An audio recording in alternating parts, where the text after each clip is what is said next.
Hey guys, this is Past the Ketchup. I'm Ben. I'm Gordon. I'm Dave. I'm Dalton.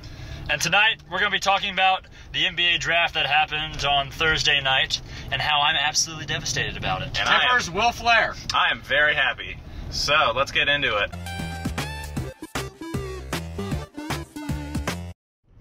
Alright, so the first thing we're going to talk about is who had the best draft. Not the Bucks. I'm going to say go with the easy pick and choose my beloved Timberwolves. We got, I think who's going to be the best player in the draft is Karl-Anthony Towns. And then I think, I think the trade for Tyus Jones was a great trade because, we just traded 2 second-round picks. We probably weren't going to get anything out of them anyway. And now we have a good backup point guard who can come in, run the offense, and make some big shots when needed. So, yeah, I think Timberwolves, no doubt. They didn't? So my only problem with the Teals, they didn't get Rashad Vaughn, who's... Yeah. I'm sorry. Yeah, you need to stop. All right. Winner of the draft, it's got to be the Miami Heat. Obviously, Justice Winslow was their big guy, and he was supposed to be taking at least 6, 7 at the latest, and he fell to 10. And I think any player of that caliber that you get at number 10 is definitely a steal. So He's a real steal, no doubt. Yeah. All right. Winner of the draft. We're a little later in the draft in the Houston Rockets. I think that Sam Decker was a steal at 18. He's overlooked a little bit. People think he's not going to be that good. I think he's going to be a really good player. He'll stretch the floor a little bit space the floor a little bit for Harden. Stretch floor, could have gone like 10 or 11.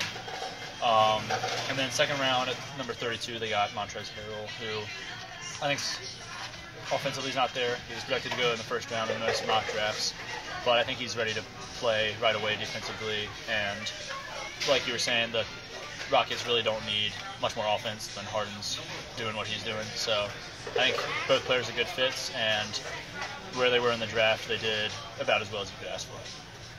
Winner of the draft were the Lakers, I would say, because, in my opinion, they picked the most talented draft at number 2 instead of going to big man Jahlil Okafor. And even if he doesn't stay with the Lakers, they're going to get probably DeMarcus Cousins from LaMarcus Aldridge. DeMarcus Cousins being one of the top centers in the league, being a big one for many teams. And D'Angelo Russell, if he stays there, they'll have 2 years maybe or more with him and Kobe.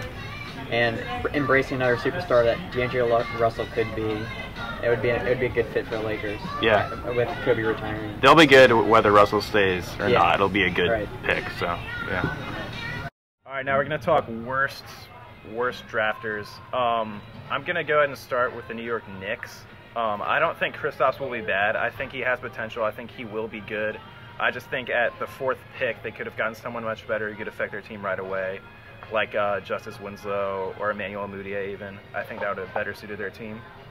Oh, well, I was going to go with the Pelicans because they had the 56th pick and then traded it away and they don't have any picks, so not improving their team at all. But they've got Omer Asik. I mean, they do, but they're an 18 in the West, and they're going to be... Yeah, they've got so many stars. They've got Anthony Davis coming into his prime, and they didn't add anything, so... Very true. All right, Dave. I'm going to go with the Jazz. They took Trey Lyles at number 12. I'm sorry, but I watched Trey Lyles play. Not athletic. I don't think he can rebound at an NBA level. Can't really stretch the floor.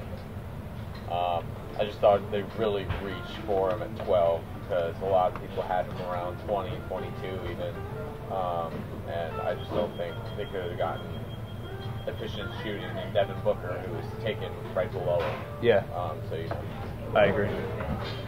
And that takes us to a new segment in our podcast called Really? And tonight it's going to feature my favorite team, the Milwaukee Bucks. The Bucks, with their 17th pick overall, drafted shooting guard from UNLV, Rashad Vaughn. Rashad Vaughn was the second youngest player in the draft after Devin Booker at 18 years old. Rashad Vaughn played about 15 games in college, and yes, Rashad Vaughn can shoot the ball, but he's not a good athlete, and he's not a good defender. And what makes less sense is the Bucks are re-signing Chris Middleton. So you may be thinking, oh, let's get a backup shooting guard, because we don't have that many guards. But earlier in the night, they got Gravis Vasquez. So that took care of that need right there. You have Carter Wentz as starting point guard, and you also have Jared Bayless backing him up. So yeah, maybe play Gravis at the 2 guard as a backup.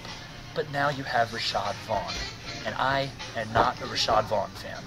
And I'm going to get mad if I talk about it for much longer, so I'm going to try to control myself. Hey, not to mention they passed up on Bobby Portis, who would have been a perfect Ersan Ilyasova replacement. That's part of the problem here.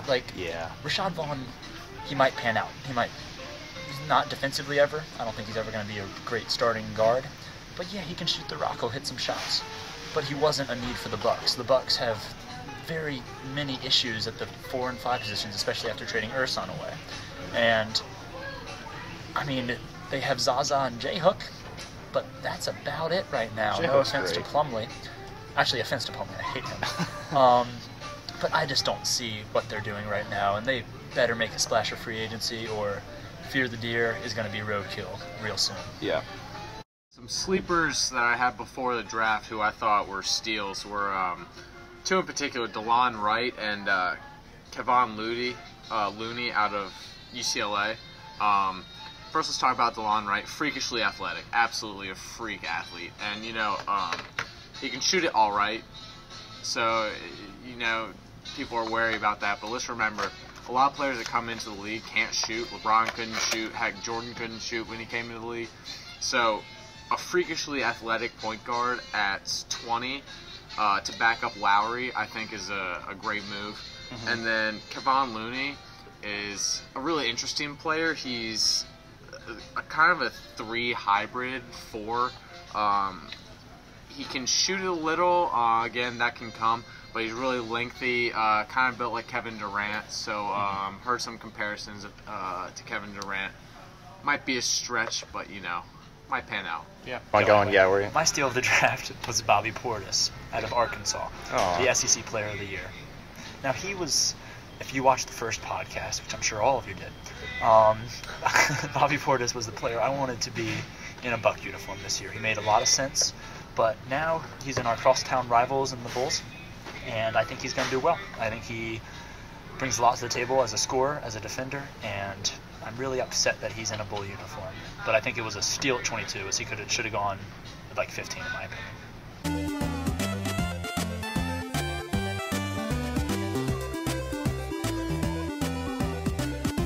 My final 15 seconds, I just want to talk about how amazing the Timberwolves are going to be in a couple of years. You got Towns, Wiggins, Levine, Ruby. Oh, God. It's fantastic. It's huge.